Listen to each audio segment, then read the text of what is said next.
I don't think it's a lack of education. I think that there is, first of all, that's elitist. There are lots of people who are very clever and can figure out these things without having to go to school. But also, there are plenty of people within the academic community who have training who believe all sorts of ridiculous things.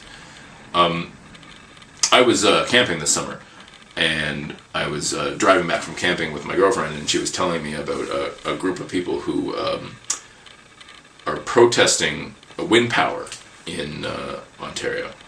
And these people are, one of their claims is that the new windmills use more energy than they produce.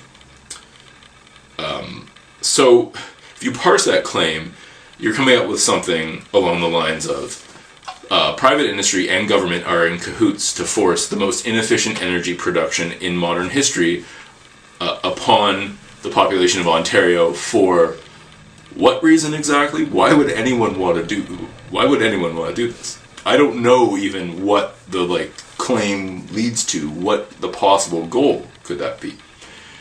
Here we have people who believe that real people, business owners, the workers, regulators, bureaucrats, are all motivated to force landowners to accept windmills that use up more energy than they produce.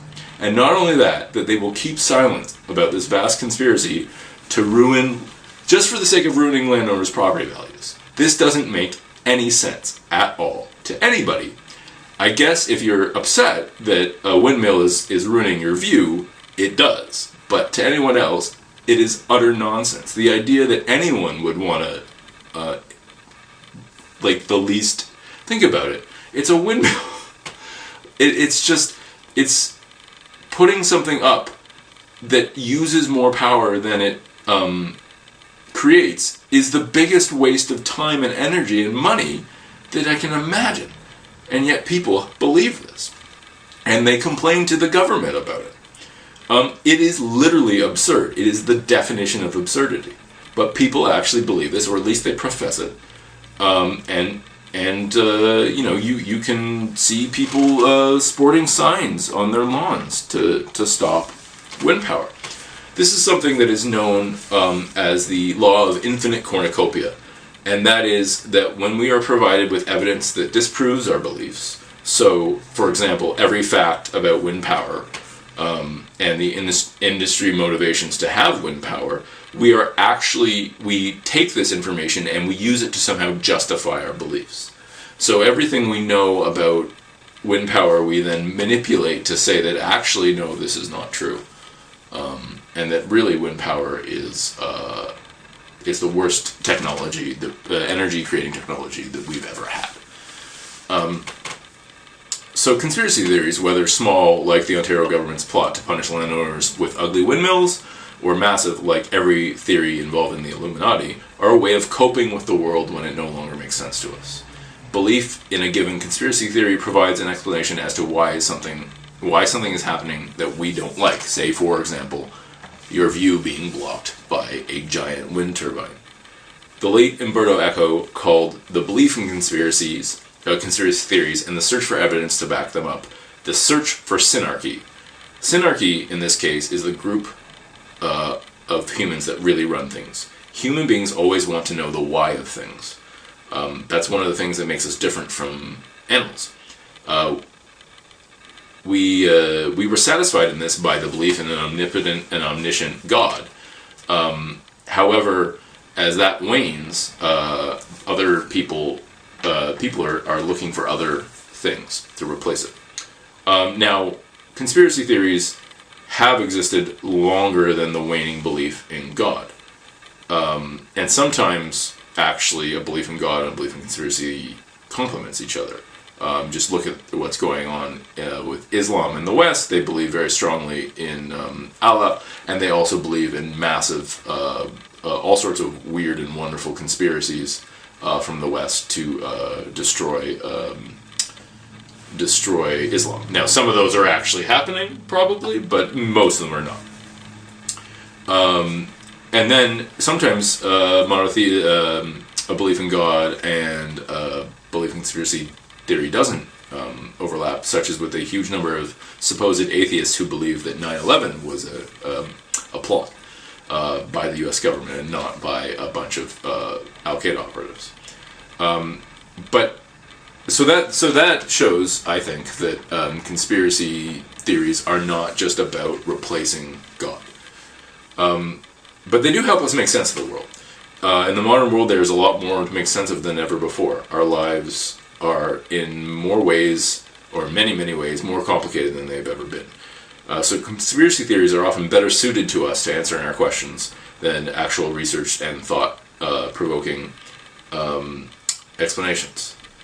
And that's because these explanations don't really satisfy us the way conspiracy theories do. The most plausible end of the universe at the moment is something called heat death. And that's when all the molecules in the universe will be too far apart from each other to form anything else. So basically, the universe will just stop because everything's really far apart. Now, this will happen in the very, very distant future, I believe, maybe trillions of years from now, billions of years. I'm not a physicist, so I don't know, but a very long way from now. But whether it happens now, or sorry, I should say in 100 years when we're dead, or whether it happens in a trillion years, it really doesn't matter. The real end result is that the universe is meaningless. If that's where things are going, if the universe is just expanding until it can't expand anymore and that's it, then there is literally no meaning to not only the universe but to human life. So any alternative to that is more satisfying, because we want to believe that we're here for a reason, and we want to believe that we have a purpose. So, for example, you have people who believe that human beings are put here by aliens, and that would help deal with the meaninglessness of the universe, because it would suggest that even if we can say that there is no God, at least like human beings conceived, there are aliens, and maybe they know something we don't about the actual meaning of the universe. And every conspiracy, I think, attempts to suggest that there is a greater purpose to the universe. If you read the article that this is based on, I've provided a fairly long list of examples of how various famous conspiracy theories try to create meaning in the meaningless world. And there you could come up with way more than I did, I'm sure. This brings us to the just world fallacy, which is the belief that the world is fair when it is demonstrably not. In a meaningless universe in which we're all eventually, all the energy in the universe is going to dissipate and stop being energy, it's very hard to believe that the world is actually fair. However, we do it anyway, and we all do it to some degree or another. It may seem odd to include conspiracy theories as an example of the just world fallacy, but I think there is a strong connection, at least in the West. The connection is the following. The world was fair, but it isn't fair anymore, and it's not fair because of the conspiracy, whichever one you want to pick, whether it's aliens or the Illuminati, or the bankers, or whoever. The world would be a fair place if only it wasn't for the bankers, the Illuminati, whoever you want to blame. Conspiracy theories help us make sense of this. And they do that because we wish the world was actually fair, and we have daily or even hourly or even sometimes instant illustrations that the world is absolutely not fair. And we need something to explain that. So when a conspiracy comes along and says that greedy Jewish bankers are responsible for all the world's calamities, there's a chunk of us who say, but of course, without the Jewish bankers, the world would be a fair place. It's much easier for us to believe that caricatures of people, such as Jewish bankers, are responsible for most of what's wrong with the world than ourselves. To take take responsibility and to say, look at the banking system and realize the reason the banking system doesn't work for everyone is because we built it. And we're all, maybe not, I didn't specifically create any banking regulations, I didn't create a banking system, but I participate on a daily basis, and I'm complicit in its continuance.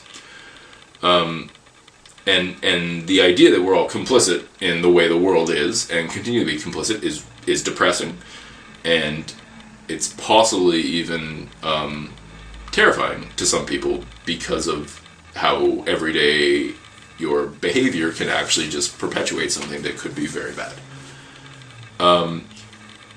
And I think that it's just much easier to say, it's this problem, it's this group of people, they've been at it for longer than I've been alive. I just got here, I'm only however many years old, and the Jewish bankers or the Illuminati or the ancient aliens were all here before, and this is too big for me to stop. All I can do is read about it on the internet and publicize it. And that way, that's the little thing I can do. But in reality, this is just a way of us showing that, or trying to hide from our own selves that the world is actually meaningless, and the world is not fair. We don't get what we deserve. And it's just a way of us disguising that and letting us not accept the facts of our existence, and instead we can say, well, the world would be a better place if it weren't for conspiracy X. So that's all I have to say about that subject. So thanks for watching, and we'll see you next time.